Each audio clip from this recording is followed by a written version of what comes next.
Welcome to the fourth part of Twilight Forest. Dun dun dun. To the fourth part of Twilight Forest we go inside. Now, for this part of Twilight Forest, this simply looks like a mound, as you saw by the thumbnail. However, these are very kind of frequent, but you get those small, little, tiny mounds like that, but you then get these big, fairly big anyway, hollow mounds.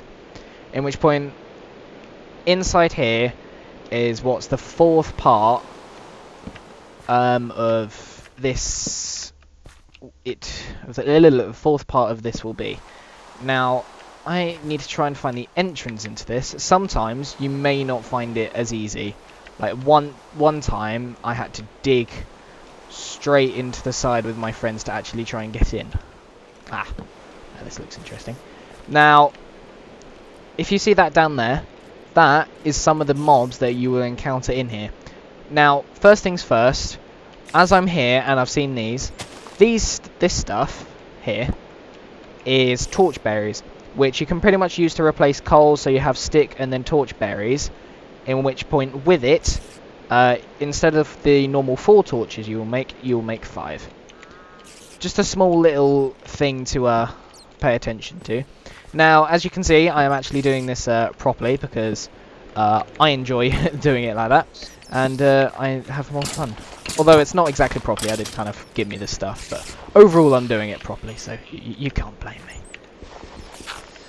Oops, I did just use a sword to... not sword, a bow to get that. Right, I'm going to need a pick. I didn't think that one through. Right, I am just back after that brief second. Now, as you notice, there was a sort of a cut there. This is going to sound kind of terrible to say, but I never really used to put much work into editing my videos. Like, if I wanted a pick like I did then, I would have just given it to me, but now I'm actually getting more into the editing side as well, to try and make my videos better, so I can try and get maybe more of a response for you guys, saying that you like the video, as time isn't wasted, even though it kind of is, me telling you.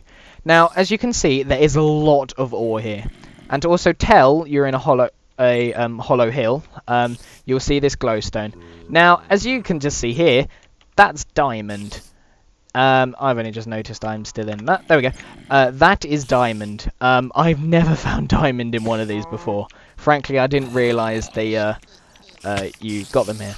Now, as well, you may realise that I've given myself the diamond tools needed. However, for some reason, I have given me a diamond axe. And you're underground, why could you possibly need that? Oh, funny, I killed him. In which point, I will show you. It's something brief. It's something I will probably go into more depth about further on in the episode. But in all these chests which are around, you get some pretty good loot. Now, these hollow hills come in several sizes. Sometimes with only one mob spawner, but fortunately I've come across a fairly big one. Now, in these chests you get a range of loot. This is a pretty good one to look. So you get some food, arrows, if you need them. Sugarcane, don't really know why that's there. It's probably just something to put in there. And an uncrafting table. Uncrafting table and like ironwood ingots, I will explain later on in the series. Because they are some pretty amazing stuff. And you also get an ore magnet. That's in these. You'll probably get more stuff. I will move on to that now. Now, I have encountered these things here, and I believe they are called kobolds. One of the things in here are kobolds, and the others elves. Well, that's what I believe it is. And they are different things, which pretty much attack you, and there are spawners for them in here. However, these elves are pretty much like miners that have been here already, as you can see by the pickaxe and the boots. So you're able to get some maybe mining stuff off them. So if you've seen, I've been getting coal a couple of times, and they do make this really annoying noise, which then again is kind of a bonus, because if you're at a hill and you don't really know whether it's a hollow hill, if you just patiently wait like 2 minutes, you may be able to hear one of them, which is very beneficial, because then you're actually able to you're able to tell that it's a hollow hill, because sometimes you can't. Another item that I'll need to go through later is a Naga scale. As I said, I'll go through that later, and that is quite important. So more ironwood ingots there, and uncrafting table.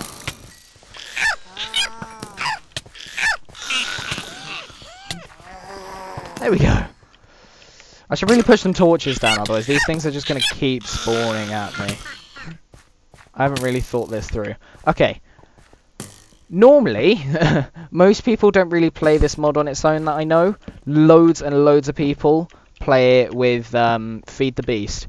In which point, Feed the Beast, you have so many other mods, which would make this probably easier. In some ways, it kind of depends how geared you are and sort of... I'd say how good are you, but... pretty much whenever I play Feed the Beast, I play with 2 friends. Mostly, in which point we do this together. So we would sort of maybe do well, we divide up the loot, because sometimes we get so much loot, so we divide it between like people who might get all these ores if you look up, because this place is good for ores, like really good. One person focuses on lighting the mob spawners. You could also have more, if you have more people, one can go focusing on the chests. And one could go around lighting the place up. That could also be the person, though, that, oh, God! I do not like him.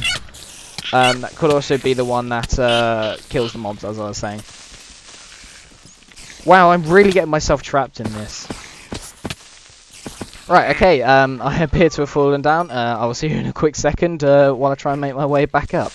Alright, I have managed to make my way back up after a good, like...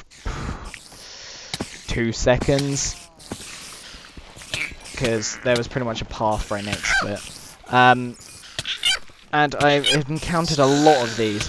Now, as you know, because I haven't taken it off, I still have my diamond armor, in which point I'm not really taking much damage. However, if I did this the way I normally would have done it with my friends on Feed the Beast, I probably would be very, very dead by now, because normally, in fact, anyone, Twilight Forest is a good place to go because you get some good loot. So, depending on your way you play it, if you're just doing Twilight Forest, yeah, you will be here. But it's normally more beneficial to come to Twilight Forest with iron armor than spending ages in the real world trying to get all the diamonds for a job like this, because it is fairly hard. In some cases, as you've seen with the Lich Towers and the Dark Towers. In which point, something like this, if you're lucky to find a big one, you might need to be a bit more geared up. In which point, the ironwood stuff you're finding in these chests would help you so much. Well,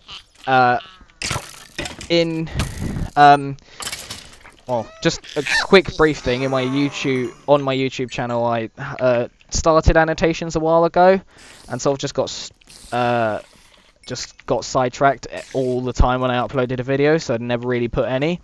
But in Minecraft mods, I'm going to go over, probably later, if not tomorrow, adding annotations, definitely to Twilight Forest, for different links that you may need. So, example, on this one, because you'll get, well, in fact, in all of them, because you're getting the loot that I've talked about, the ironwood, the Naga scales, I can send you I'll send you an annotation for when I upload the video to what all this stuff is, because it is very good. So yeah, I'm pretty much coming to the end of this, in which point, there are loads of chests, as you've seen. I've gone past several. I'm probably looking in the same ones. If you also just saw briefly in that one, if not, you might want to quickly go back. There was torches as well, so it helps you. It pretty much supplies you with some really good stuff to accomplish another one of these easier, or go for one of the higher things. However, with the Dark Tower, I do not recommend. After just maybe looting one of these places, it's not a smart thing to go looting. Right, I am back, and I am just going to show you how many ores there are in this place. because the Hollow Hill is essentially a type of mine, pretty much a hill that's been hollowed out, but by these elves, and leaves all these ores. And I've just found some more diamonds. That's quite unusual, because again, as I said, I haven't found diamonds in this before. As well, those emeralds back there, that was kind of cool. More diamonds here as well. Oh no, wait, this is diamonds that I came across earlier. Skidoosh. So yeah, pretty much around here, there's a lot of ore, so if you come with a pickaxe and you don't have that much in the real world, or you need more in this world, then it's all here. Seriously, there is loads. However, as I have mentioned, this is a big... this is my biggest, if not second biggest, Hollow Hill, so there's a lot more than what you normally might find, because I've found, like, well, 75% of my Hollow Hills I've found when playing have been just simply normal size, or at least what I think is normal size. So there's a little so there is little ore. Now I'm just gonna try and fly in around and find one, and I'll see you guys in a minute. Right, I've been flying around for a couple of minutes now, in which point I haven't surprisingly been able to find a hollowed hill. Instead, I found two things which are for the next part of the episode. So I'll probably just wrap up here and then go record them. Oh, the hedge maze is there. I think it's the same one. So yeah, please like, favorite, subscribe, and share with friends about more share friends about the episodes, so that I can get a bigger audience and move up. Yeah, please like, favorite, subscribe, and see you soon.